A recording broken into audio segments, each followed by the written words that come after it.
Shalom Bapak Ibu Saudara. Hari ini kita memperingati Pentakosta. Tapi sebenarnya Roh Kudus sendiri, waktu Tuhan Yesus naik ke surga, Roh Kudus sudah hadir di bumi. Yang artinya apa? Yang artinya kita semua punya akses. Amin. Akses untuk kita mengenal satu pribadi ini yang bernama Roh Kudus yang Tuhan berikan untuk menyertai. Dan penyertaan Roh Kudus bukan hanya sekedar aku bisa berbahasa roh. Bukan hanya sekedar dia jadi penghibur, dia jadi penolong. Tapi nanti kita akan belajar sama-sama bahwa penyertaan Roh Kudus juga ada karunia-karunia roh. Amin. Kita akan baca sama-sama di 2 Korintus 4 ayat yang ke-7, di mana judulnya Harta Rohani dalam Bejana Tanah. 2 Korintus 4 ayat yang ke-7, tetapi harta ini kami punyai dalam bejana tanah liat, supaya nyata bahwa kekuatan yang melimpah-limpah itu berasal dari Allah, bukan dari diri kami. Atau di terjemahan Amplified Bible-nya dikatakan, but we have this precious treasure. Tapi kita memiliki harta yang berharga ini, which is adalah the good news about salvation. Harta yang berharga ini apa Bapak Ibu Saudara? Berita atau kabar baik mengenai keselamatan in unworthy earthen vessels of human frailty. Tapi tepatnya di mana? Di dalam bejana tanah yang sebenarnya tidak berharga dan penuh dengan kelemahan manusia. So that the grandeur and surpassing greatness of the power will be shown to be from God, His sufficiency and not from ourselves. Supaya apa? Nyata bahwa kekuatan yang melimpah-limpah itu berasal dari Allah dan bukan dari diri kami. Di terjemahan Amplified-nya lebih lengkap lagi bahwa His sufficiency, dari kecukupan Allah dan bukan dari diri kita. Amin. Frailty Bapak Ibu Saudara ada dikatakan human frailty. Frailty itu adalah ringkih. Di hadapan Tuhan kita semua hanyalah lemah, ringkih, mudah hancur secara jiwa kita. Kita ini sebenarnya siapa sih di hadapan Tuhan? Earthen vessels, unworthy lagi, gak berharga lagi sebenarnya. Karena apa? Karena di luarnya semua manusia sama Bapak Ibu Saudara. Lalu apa sikap orang Kristen terhadap kelemahan? Apakah menghakimi? Apakah menjauhi? Padahal semua orang di mata Tuhan adalah sama, penuh dengan kelemahan dan keringkihan. Bahkan di arti dari frailty-nya sendiri adalah kondisi di mana ada kelemahan, bahkan di karakter, bahkan di moral. Saya sangat terberkati waktu saudara kita Zekli itu kesaksian di sini. Jujur bukan kesaksiannya yang memberkati, tapi adalah kemauan dirinya untuk bersaksi. Kesaksiannya bagus. Tapi pertama kali dia datang, dia nginep di rumah saya dan dia share, dia cerita. Tanpa dia basa-basi atau menutupi, dia langsung bilang, bro, gua ini sebenarnya lagi jatuh. reaksi pertama sebenarnya saya kaget. Loh, ini orang mau kesaksian tapi dia bilang masih lagi jatuh, masih dalam tahap pemulihan. Dia bersaksi bahwa 10 tahun dia mengalami keterikatan dengan minuman keras sampai mengubah dirinya menjadi orang yang berbeda, orang yang lain. Tapi dia bilang waktu itu dia pakai alasannya adalah, tapi gue disuruh untuk kesaksian, untuk tetap pelayanan. Tapi sebenarnya aku tahu, oh di dalam dirinya dia sendiri butuh yang namanya dikuatkan, butuh yang namanya komunitas, butuh yang namanya keluarga. Bahkan sampai dia waktu datang kesaksian di youth, dia bilang seperti ini, dia bilang kita ini kan umat Kristen ini adalah keluarga di dalam Kristus, amin. Kita orang Kristen adalah keluarga di dalam Kristus. Kalau ada seseorang atau orang lain yang membutuhkan untuk dibangkitkan, berarti kita harus menerima. Bukan cuma sampai menerima tapi apa? Mendoakan. Percaya Bapak Ibu Saudara, manusia tidak bisa merubah manusia, tapi Tuhan bisa merubah. Amin. Manusia bisa dipakai Tuhan untuk membantu memproses manusia yang lain, which is saling menajamkan, betul? Betul. Tapi manusia tidak bisa merubah manusia yang lain. Itu semua kita serahkan ke Tuhan. Karena kalau kita semakin berusaha untuk merubah, percuma. Sama-sama frailty, sama-sama ringkih di hadapan Tuhan. Tapi kalau Tuhan Roh Kudus bekerja, kita akan dirubah. Amin. Bapak Ibu Saudara, waktu saya datang dia kesaksian di youth, jujur saya sangat berdoa, Tuhan tolong filter, kasih filter. Jangan sampai yang dia ada roh yang dikeluarkan itu yang bukan dari Tuhan ikut ke transfer. Jangan sampai. Aku sangat berdoa, Tuhan tolong Tuhan. Ini soalnya anak-anak muda, takutnya rentan. Jangan sampai yang dipikir adalah, wah berarti gak apa-apa. Hidup masih kayak gitu kok. Exactly masih minum, masih merokok. Dia pelayanan. No, dia datang karena justru dia butuh dibantu, butuh didoakan. Benar gak yang dilakukan Zack? Betul. Karena apa? Karena dia datang dengan segala kelemahan manusia dan dia berkata jujur, dia minta didoakan. Dia mau menjadi saksi supaya api yang di dalamnya itu menyala kembali. Kalau kita dengar kesaksian Andi, Nino, sama. Dia jatuh dalam kelemahan manusia, bahkan dia sudah memilih hampir, wah saya gak usah melayani Tuhan lagi. Ketika dia jatuh, dia maunya kabur, dia maunya keluar, dia maunya gak mau pelayanan. Tapi apa?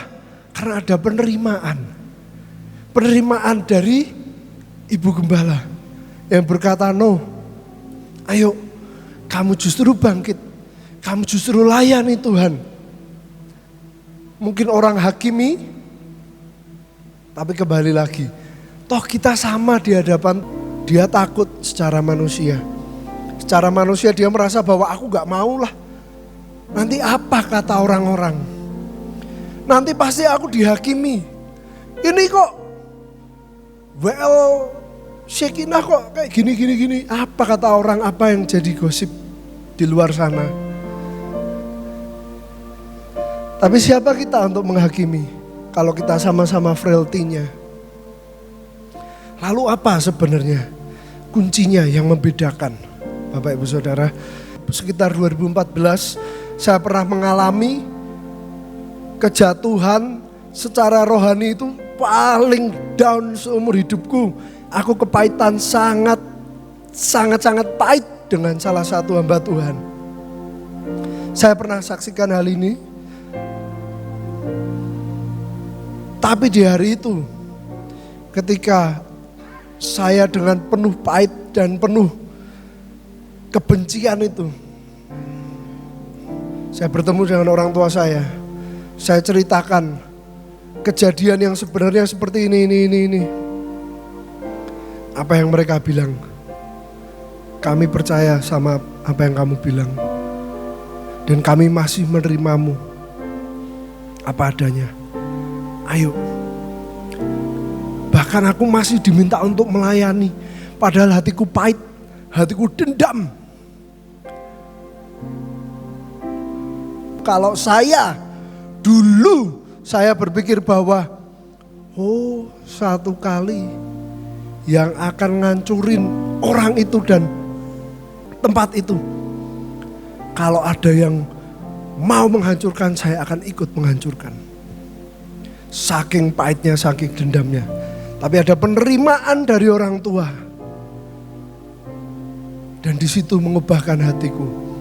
Dan aku berkata, Tuhan, Engkau masih bekerja. Dan satu kali saya datang ke ibadah di HS. Waktu itu Pak Petrus Agung berkata, cara kerja setan, mereka menutupi mata kita. Sehingga waktu kita jatuh, kita tidak tahu sedalam apa kita sedang jatuh. Tapi waktu kita dibuka, kita ternyata sudah jatuh terlalu dalam. Tapi percaya tangan Tuhan tidak pernah terlambat, amin. Sama seperti Nino, dia merasakan aku tidak layak. Loh,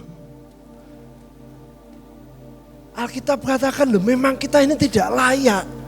Kita ini apa? Kita ini siapa? Tapi sekali lagi, ketika kita memiliki hati untuk menerima sesama kita yang sama-sama lemahnya ini, di situ ada penerimaan.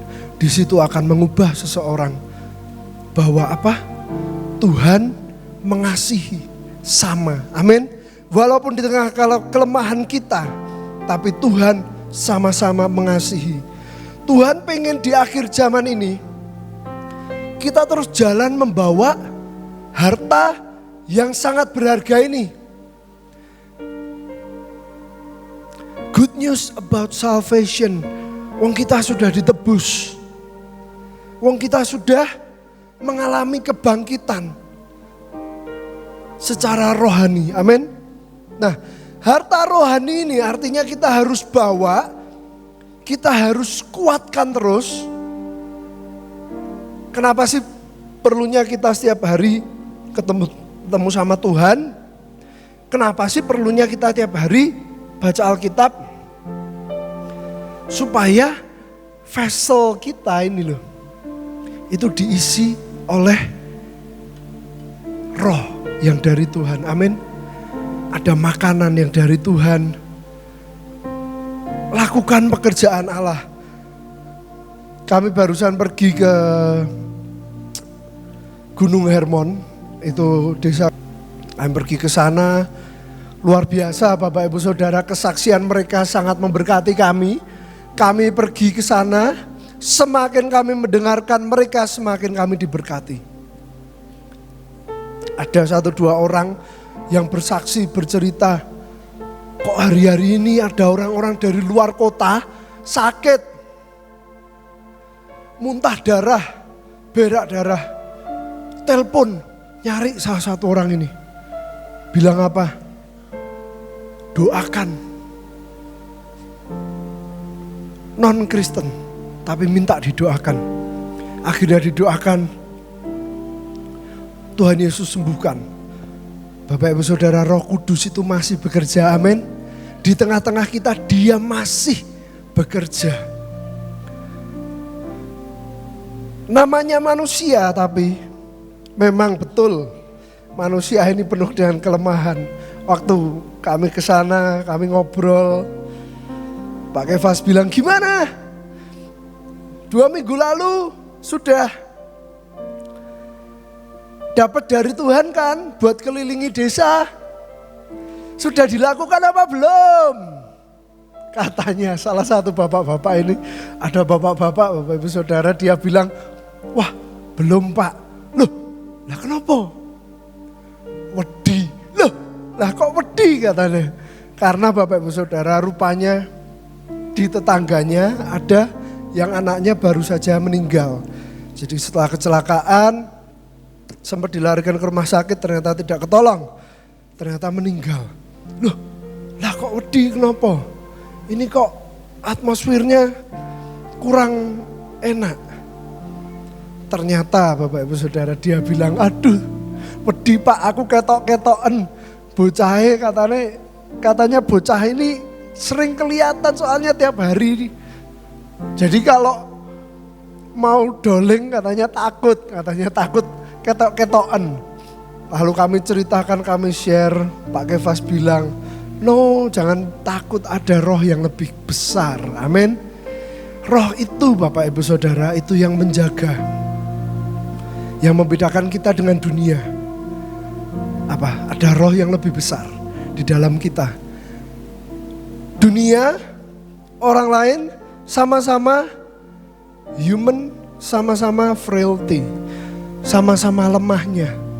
Tapi yang membuat kita berbeda adalah roh dari Tuhan. Itu yang selalu menguatkan dan itu yang kita bawa. Karena apa?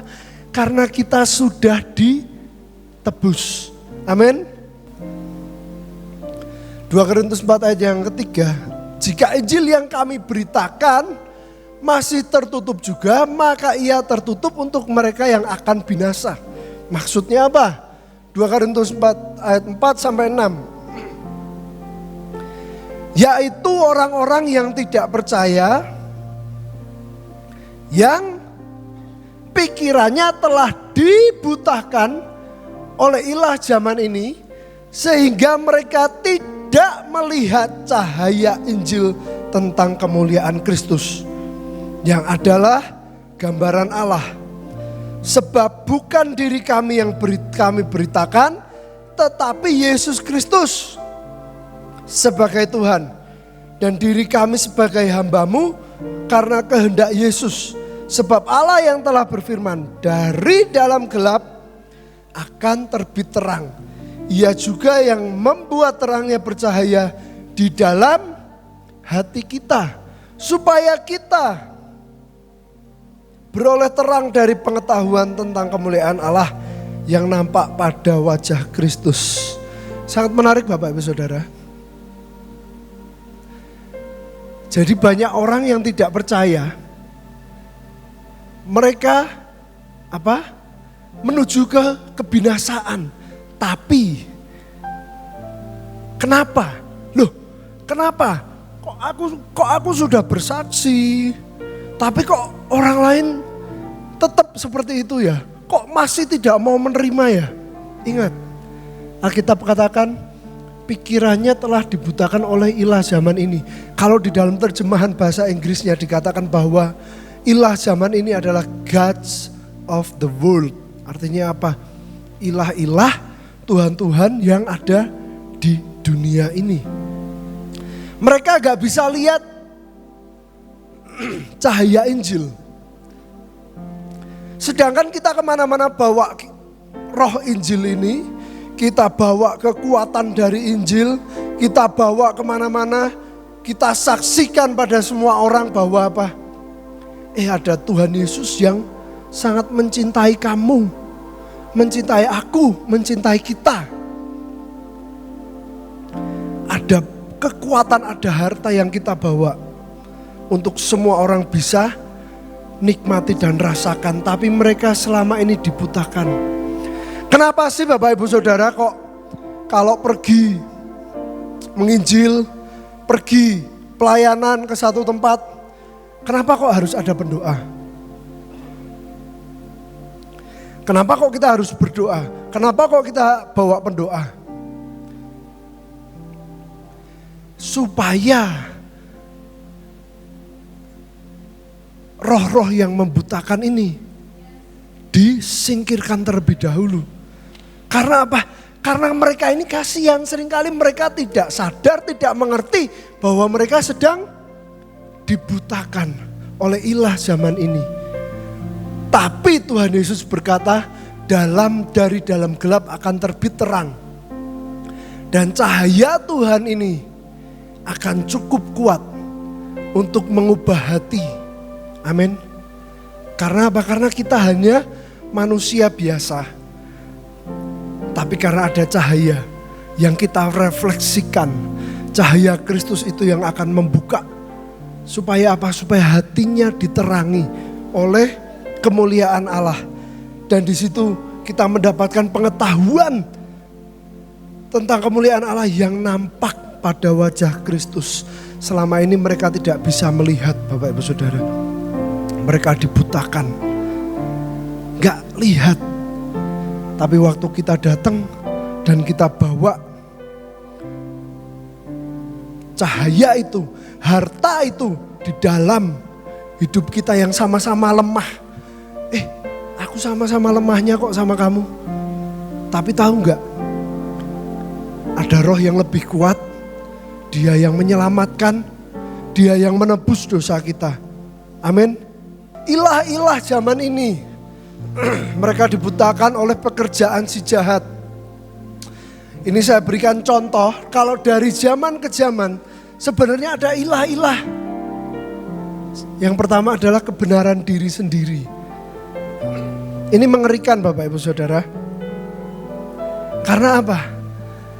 Kalau kita bercanda, saya bercanda dengan teman-teman ini, kalau orang udah kena kebenaran diri sendiri atau kena roh penyesat, bercandaan kami apa? Waduh, sera ono obate. Nggak ada obatnya. Kalau nggak Kristus, Tuhan Yesus sendiri, nggak ada obatnya. Yang kedua adalah mamon. Ini yang selama ini mencoba untuk mengalahkan Yesus. Mamon ini ilah dari zaman ke zaman. Kekuasaan, hawa nafsu. Ini contoh ilah yang dari zaman ke zaman. Yang berikutnya, ilah zaman ini. Kenapa kok ini namanya ilah zaman ini? Karena zaman dulu, zaman Tuhan Yesus, zaman murid-murid Yesus, zaman Paulus, ini belum ada. Sosmed,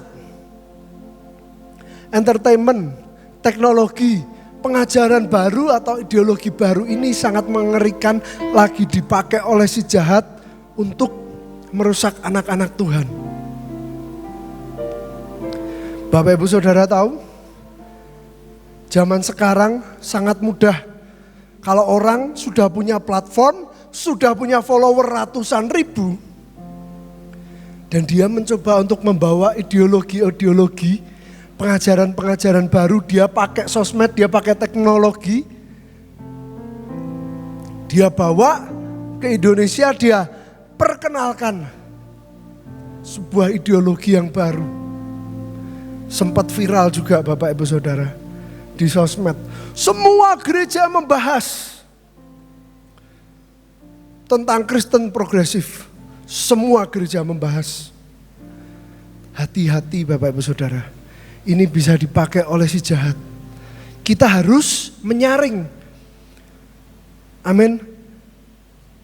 Cara yang dipakai sama si jahat menggunakan sosmed, menggunakan teologi ini, kok teologi, ideologi baru ini, itu sebenarnya kalau kita pakai secara positif itu bisa. Karena apa? Karena sudah terjadi. Nah, si jahat mau pakai cara itu.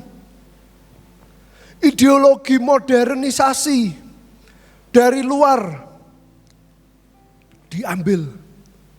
Niatnya mau booming. Tapi mengerikan, hati-hati. Yang disisipkan di situ ada penyesatan. Tidak percaya tentang Alkitab, tidak percaya tentang Injil.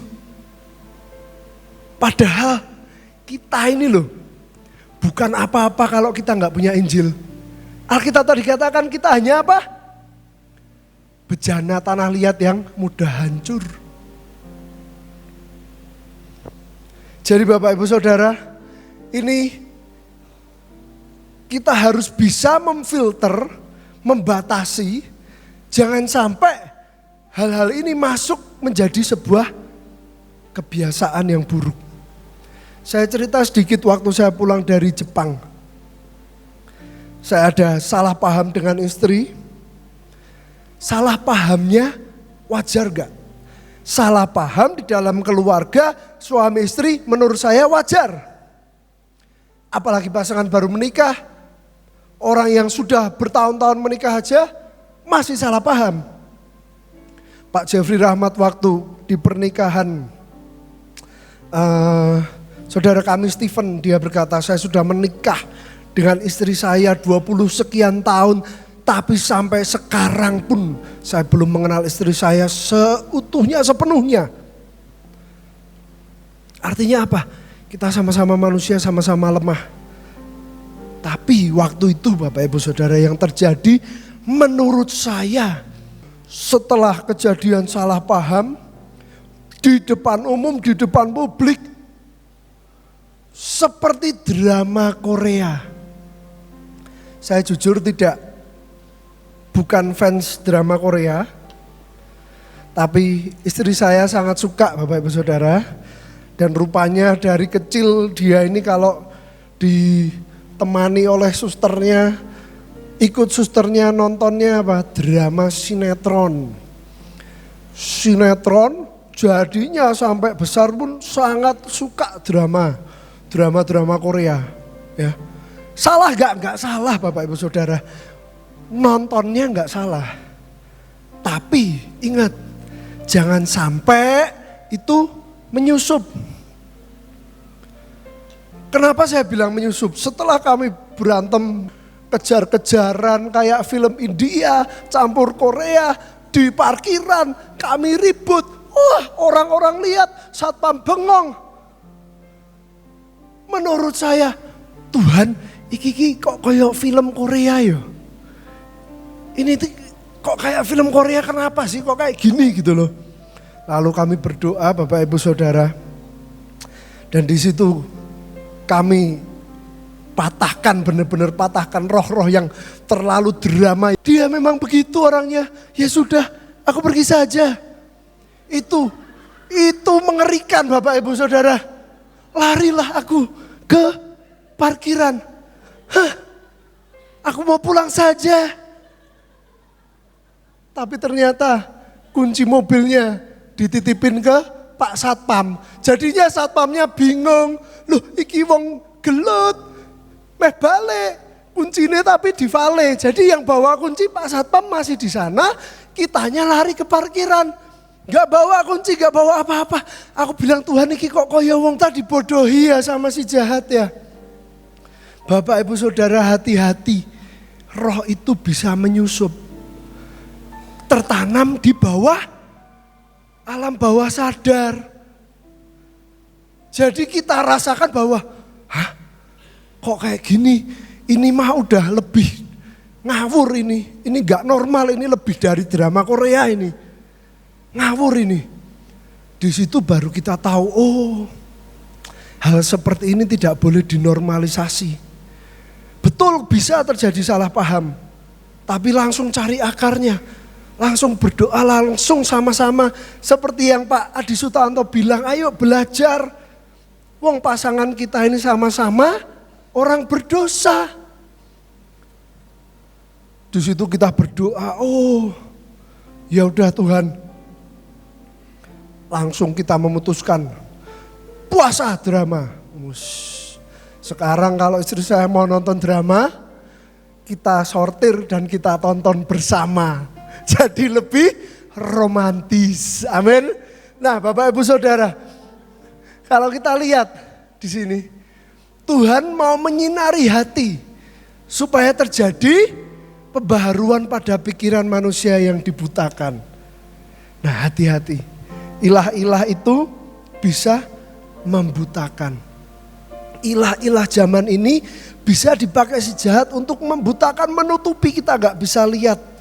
Tapi biarkan Tuhan, terangnya itu lebih kuat dari segala kegelapan, menembus dan mengubah, menjadikan hati kita baru kembali. Amin. Kekuatan dari Injil, the power of the gospel. Ini saya ambil dari Pastor Bill Johnson. Bill Johnson ini adalah senior pastor di Amerika, di Bethel Church. Dia berkata, there seems to be a greater faith in the return of Christ than there is in the power of the gospel. In other words, what I mean by that is, the faith is in the return of Christ to come and fix things instead of him returning for something that's been fixed. Kalau diterjemahkan kira-kira, sepertinya ada iman yang lebih besar di kedatangan Kristus yang kedua kali daripada iman di dalam kekuatan Injil. Paham gak Bapak Ibu Saudara sampai sini? Kita mengimani Tuhan Yesus segera datang kedua kali. Kita mengimani bahwa yuk Tuhan cepat datang. Dalam kata lain yang saya maksud adalah iman yang ada itu agar Kristus kembali dan memperbaiki segalanya. Bukan Kristus kembali untuk hal-hal yang sudah diperbaiki. Jangan sampai kebalik Bapak Ibu Saudara. Waktu Tuhan Yesus naik ke surga, Dia kasih mandat. Jadi karena semua bangsa muridku. Dan Dia berikan, Dia curahkan Roh Kudus, Dia turunkan Roh Kudus untuk memperlengkapi kita. Amin. Artinya apa? Hei, pemulihan itu harus terjadi lebih dahulu. Amin.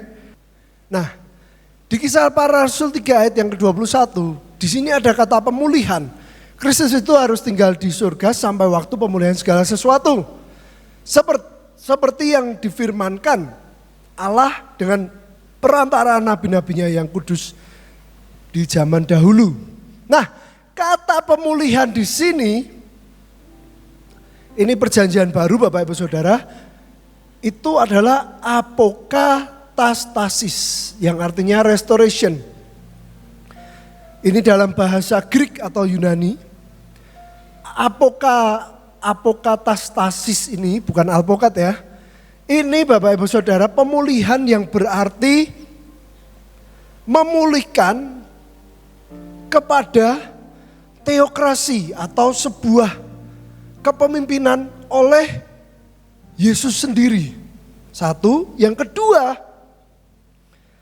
ini juga artinya pemulihan secara fisik kepada sebuah kesempurnaan. Bahkan hal-hal yang fisikal, hal-hal fisik, kesempurnaan yang seperti sebelum adanya kejatuhan manusia. Jadi ini artinya adalah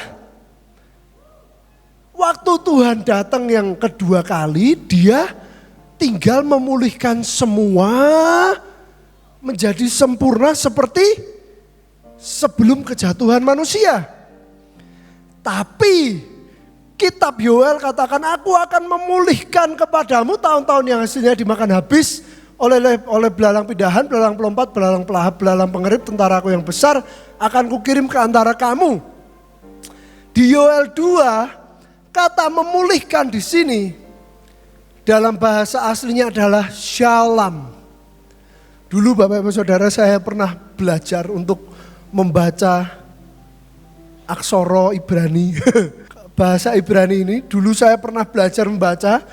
Cuman yang kita pelajari di sini adalah arti kata memulihkan di sini adalah untuk menjadi lengkap atau untuk menjadi komplit.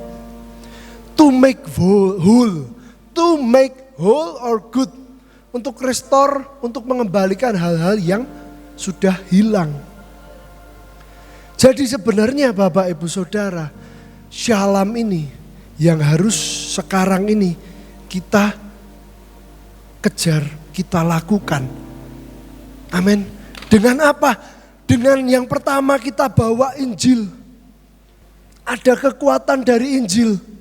Yang pertama kita bawa kekuatan dari Injil, dan yang kedua adalah kita pakai karunia-karunia Roh Kudus.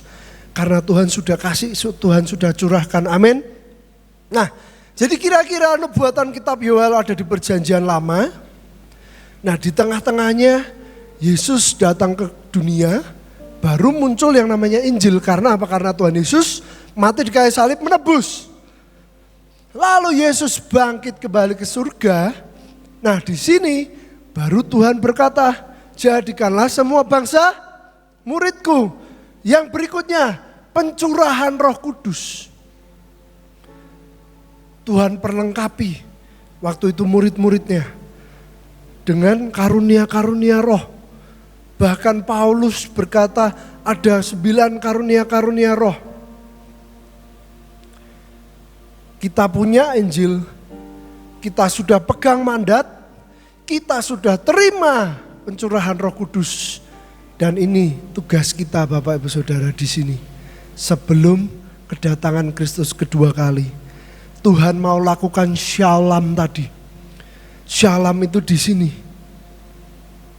Sebelum kedatangan Kristus kedua kali. Yang pertama kita punya kekuatan dari Injil sendiri. Kekuatan penebusan. Kita semua sudah ditebus. Yang kedua kita punya kuasa darah Yesus. Yang ketiga kuasa kemenangan. Yesus Kristus sudah bangkit menang atas maut. Dan yang keempat keselamatan. Keselamatan ini yang kita bawa. Good news of salvation. Kabar baik tentang keselamatan. Itu yang kita bawa. Itu yang menjadi kekuatan kita. Jadi yang pertama adalah power of the gospel ini. Lalu yang berikutnya adalah pencurahan Roh Kudus. Pencurahan Roh Kudus ini di mana Tuhan memperlengkapi kita. Amin. Dia mau isi hidup kita dengan rohnya. Siapa yang malam hari ini rindu untuk menerima lebih lagi dari kuasa pencurahan Roh Kudus ini. Supaya roh Pentakosta itu bukan hanya sekedar kita dengar, tapi kita alami pribadi demi pribadi. Amin. Pencurahan Roh Kudus. Siapa sih Roh Kudus itu? Kita bisa baca lebih lagi sebenarnya di Yohanes 14 juga. Tetapi penghibur yaitu Roh Kudus yang akan diutus oleh Bapa dalam namaku.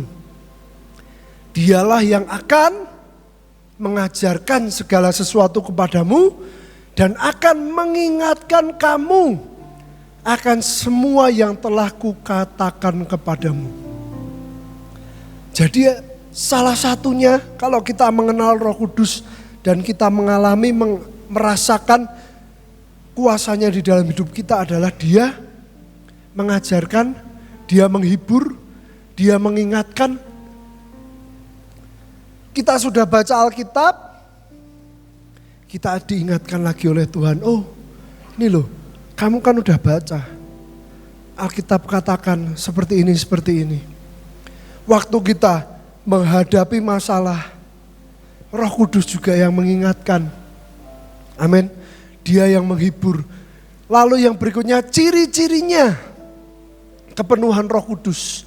Ini yang dialami oleh murid-murid Yesus. Ciri-cirinya adalah yang pertama suatu bunyi seperti tiupan angin. Yang keras memenuhi seluruh rumah di mana mereka duduk dan tampaklah pada mereka lidah-lidah seperti nyala api. Maka penuhlah mereka dengan Roh Kudus lalu mereka mulai berkata-kata dalam bahasa-bahasa lain. Seperti yang diberikan oleh Roh itu kepada mereka untuk mengatakannya. Bapak Ibu Saudara, ada yang belum dipenuhi Roh Kudus? Boleh angkat tangannya. Ada yang belum pernah? Ada yang belum berbahasa roh? Bapak Ibu Saudara, salah satu contoh Roh Kudus masuk di dalam hidup kita, adanya bahasa roh, adanya bahasa-bahasa lain yang kita sendiri tidak ketahui. Tapi Alkitab katakan, waktu kita melakukan, waktu kita berbahasa roh, kita sedang membangun juga roh kita. Amin. Ini adalah salah satu contoh bagaimana kita dipenuhi Roh Kudus. Contohnya adalah kita berbahasa roh. Salah satu tanda. Yang berikutnya, tanda-tanda yang menyertai adalah karunia roh. Yang pertama karunia berkata-kata dengan hikmat. Yang kedua karunia berkata dengan pengetahuan. Yang ketiga karunia iman. Ini salah satu karunia roh. Yang keempat karunia untuk menyembuhkan. Siapa yang percaya Bapak Ibu Saudara, ini akan kita terima, hal-hal ini akan kita terima, kita rasakan, bahkan kita praktekkan. Amin. Bapak Ibu Saudara, pintu-pintu sudah terbuka. Amin. Artinya apa? Pencurahan Roh Kudus ini sebenarnya sudah Tuhan kasih. Tinggal kitanya seberapa haus dan lapar. Aku selalu bicara dari kemarin waktu doa 24 jam, aku selalu bilang minggu depan, bulan depan, atau bahkan besok gak akan ada lagi kita menunggu-nunggu hamba Tuhan dari luar kota, luar negeri untuk datang mendoakan. No, tapi Tuhan mau pakai setiap dari kita. Amin. Siapa di sini yang terlibat komsel? Ada yang belum komsel? Bapak Ibu Saudara, kalau yang belum komsel harus wajib ikut komsel. Karena apa? Karena di situ kita akan belajar lebih lagi dan kita akan saling dibangun, saling membangun. Amin. Di situ juga kita akan praktekkan bagaimana kita disertai Tuhan oleh karunia-karunia roh. Amin. Ini semua bagian kita. Amin. Tinggal seberapa haus dan lapar hati kita mengingini. Kenapa kok kita ini bisa memperoleh karunia-karunia roh ini? Tidak harus hamba Tuhan, bahkan tidak harus hamba Tuhan dari luar negeri, tapi kita semua bisa. Karena Alkitab katakan di 1 Korintus 14 ayat yang pertama, kejarlah kasih itu dan usahakanlah dirimu memperoleh karunia-karunia roh, terutama karunia untuk bernubuat. Karunia untuk bernubuat ini beda dengan karunia nabi atau jawatan nabi. It's a calling. Kalau nabi, prophet itu calling, panggilan di dalam hidup. Betul, kita ketemu beberapa prophet, beberapa nabi yang datang, yang dipakai oleh Tuhan. Betul. Tapi kita bisa kejar kasih. Kita usahakanlah. Paulus berkata, usahakanlah dirimu memperoleh karunia-karunia roh. Kalau yang sudah terima karunia-karunia roh tapi tidak dipakai, mulai sekarang bangkit. Amin. Saya tahu kok Bapak Ibu Saudara, pendoa-pendoa kita yang tiap hari setelah selesai doa, lanjut berdoa, mereka semua itu tajam-tajam dan peka-peka kok. Karunia untuk bernubuat, ayo dipakai, ayo dipakai. Untuk apa sih? Tetapi siapa yang bernubuat? Ia berkata-kata kepada manusia. Ia membangun, menasehati dan menghibur. Siapa yang berkata-kata dengan bahasa roh? Ia membangun dirinya sendiri. Tapi siapa yang bernubuat? Ia membangun jemaat. Amin. Itulah kenapa aku bilang harus aktif di komsel, harus ikut komsel. Karena pemimpin-pemimpin yang Tuhan taruh di komsel, mereka juga yang akan, satu mereka akan jadi covering, dan dua apa? Mereka akan lakukan hal-hal untuk membangun jemaat. Saya percaya Tuhan Yesus mau perlengkapi kita semua. Saya percaya Tuhan Yesus mau isi kita semua dengan karunia-karunia roh. Amin. Karena bahkan di Kisah Para Rasul 2, setelah pencurahan Roh Kudus, Petrus itu berkhotbah. Petrus itu berkata, Kisah Para Rasul 2 ayat 16. Tetapi itulah yang difirmankan Allah dengan perantaraan Nabi Yoel. Akan terjadi pada hari-hari terakhir, demikianlah firman Allah, bahwa aku akan mencurahkan rohku ke atas semua manusia. Maka anak-anakmu laki-laki dan perempuan akan bernubuat. Dan teruna-terunamu akan mendapat penglihatan-penglihatan. Dan orang-orang yang tua akan mendapat mimpi. Juga ke atas hamba-hambaku laki-laki dan perempuan akan kucurahkan rohku pada hari-hari itu. Dan mereka akan bernubuat. Amin. Bukan kebetulan. Dikatakan mereka akan bernubuat. Dan di sini dikatakan Rasul Paulus, karunia untuk bernubuat. Bapak Ibu Saudara, kita semua ketika kita menerima Roh Kudus, ada karunia-karunia yang kita alami, kita rasakan. Boleh saya minta tolong? Saya bawa alat untuk peraga. Bapak Ibu Saudara, saya sengaja membeli ini untuk menjadi contoh dan ini untuk mengingatkan kita.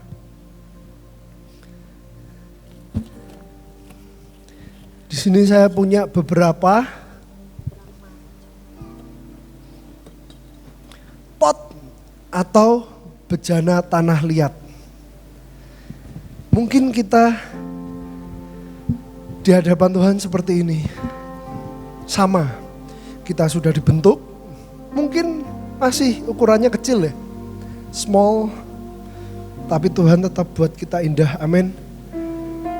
Tapi tetap kita lemah. Alkitab katakan kita penuh dengan kelemahan dan keringkihan. Buktinya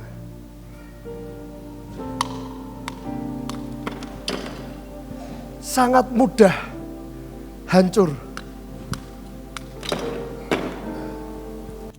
Tapi kita punya Tuhan, amin. Yang mana ketika kita sudah hancur, Dia bisa ambil kita dan Dia bisa upgrade kita jadi lebih besar, amin. Wadah kita diperbesar, kita bisa terima lebih banyak lagi, kita bisa menampung lebih banyak lagi, amin. Tapi tetap, mungkin ini saya Bapak Ibu Saudara, berkali-kali Tuhan hancurkan dan Tuhan hancurkan lagi. Tetap rapuh, sama. Siapa? Ada manusia yang paling kuat di sini? Hey, let's remember who we are. Ingat siapa kita di hadapan Tuhan. Tapi Dia tidak pernah berhenti. Dia akan ambil kita lagi. Semakin besar lagi. Ada upgrade. Dia buat lagi dari nol. Dibuat semakin besar, semakin indah. Bukan cuma semakin indah. Menampung lebih banyak. Artinya apa? Orang lain bisa minum air kehidupan dari apa yang kita bawa. Kita bawa Injil, kita bawa sampai ke ujung bumi supaya kita jadi berkat. Amin.